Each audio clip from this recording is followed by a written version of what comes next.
अलग ओपिनियंस हैं, नहीं, अलग व्यू पॉइंट्स हैं। उनका उनका व्यू पॉइंट दूसरा है, हमारा व्यू पॉइंट दूसरा है, विचारधारा दूसरी है, विचारधारा की लड़ाई है। उनको अपनी व्यू पॉइंट रखनी चाहिए।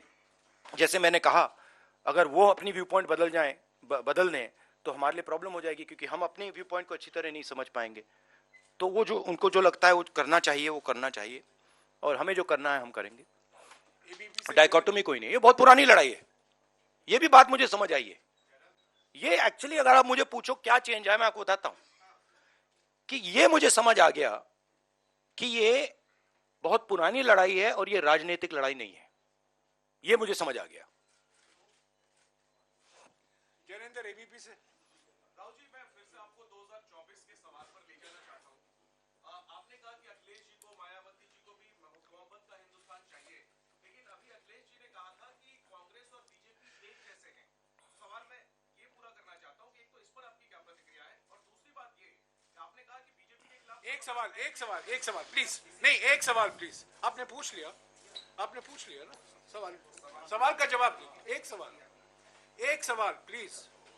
नहीं, ये तो पूरे देश को ऑब्वियस है कि बीजेपी और कांग्रेस एक हो ही नहीं सकते, क्योंकि अगर बीजेपी और कांग्रेस एक होते तो नरेंद्र मोदी कांग्रेस मुक्त भारत की तो बात कभी नहीं कर सकते।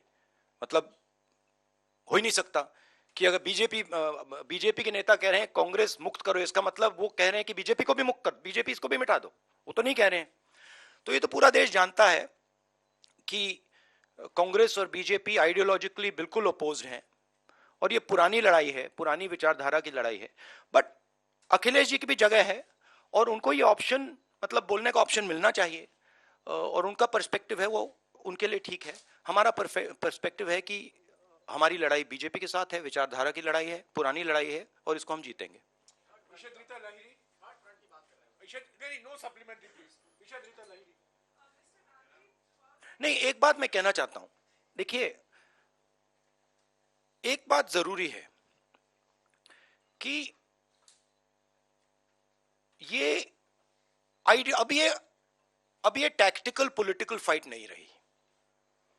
मतलब कि उसमें एक ग्रुप वहां आ जाए और एक ग्रुप मिलके बीजेपी को हरा दे। अब वो गाड़ी गई। क्यों? क्योंकि हिंदुस्तान का जो पूरा इंफ्रास्ट्रक्चर है, इंस्टीट्यूशनल फ्रेमवर्क जो है, अब वो एक विचारधारा के हाथ में है।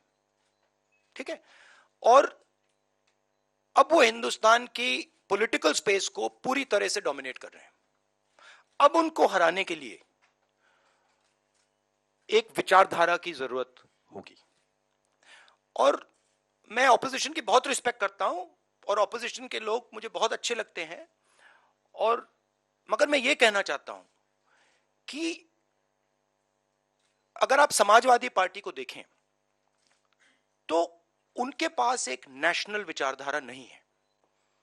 वो यूपी में जरूर उनकी पोजीशनिंग है और उसको उन्हें डिफेंड करना है, शायद उसलिए ना आए, बट नेशनल विचारधारा नहीं है। समाजवादी पार्टी का आइडिया केरला में नहीं चलेगा, कर्नाटक में नहीं चलेगा, बिहार में नहीं चलेगा। ठीक है? तो एक सेंट्रल आइडियोलॉजिकल फ्रेमवर्क स्ट्रक्चर की जरूरत है, वो कांग्रेस पार्टी ही दे सकती है, और वो हमारा रोल है। मगर हमारा रोल ये भी है कि जो ऑपोजिशन के लोग हैं वो कंफर्टेबल फील करें और उनकी रिस्पेक्ट हो, म्यूचुअल रिस्पेक्ट। मतलब वो भी हमारी करें, हम भी उनके करें।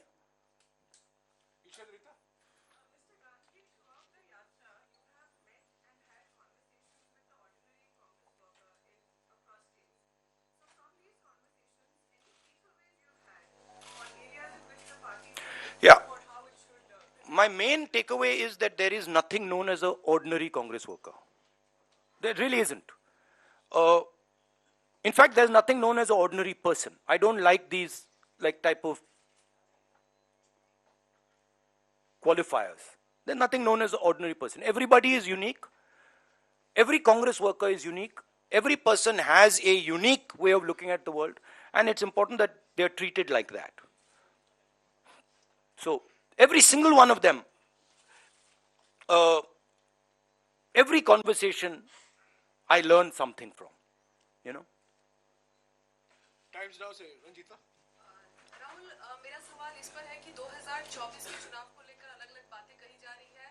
आपकी यात्रा मध्य प्रदेश में भी गई, लेकिन मध्य प्रदेश के एक विधायक है लक्ष्मण सिंह, वो कह रहे हैं कि मध्य प्रदेश में जो यात्रा गई उसका फायदा आने वाले मध्य प्रदेश चुनाव में हमें नहीं होगा, क्योंकि जो इंटरनल सर्वे आया है उसमें विपक्ष में ही मध्य प्रदेश में कांग्रेस दिख रही है। कांग्रेस, मैं आपको एक बात लिख के दे देता हूं अभी, कांग्रेस मध्य प्रदेश के चुनाव को स्वीप करेगी, बीजेपी वहां दिखाई नहीं देगी। मैं आपको गारंटी करके, आप लिख लो और उस समय मुझे बता देना। मतलब अगर आप मुझे, कोई क्वेश्चन नहीं है कि वहां पे बीजेपी मतलब दिखाई नहीं देगी, क्योंकि वहां पे तो मैंने सोचा था कि महाराष्ट्र में, मतलब मैंने जो वहां कहा कि महाराष्ट्र में बहुत अच्छा रिस्पांस मिला, मध्य प्रदेश में तो टोटल अंडरकरंट था, मतलब तूफान आया हुआ है वहां पे।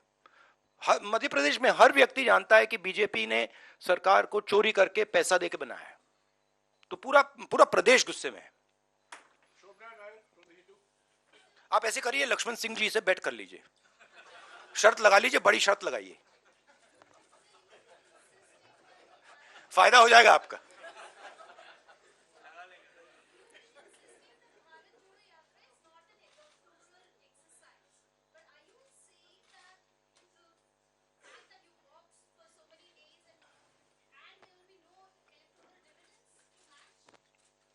No, I'm not saying that. You're saying that. No, I'm not saying that at all. In my mind, as I said earlier, the yatra is a conversation. And I don't think it's fair for me to make any comments before that conversation is over. I can answer such questions the day the flag is hoisted in Srinagar, and the conversation, at least this phase of the conversation is over. I can then probably answer your questions. This type of a question. I don't want to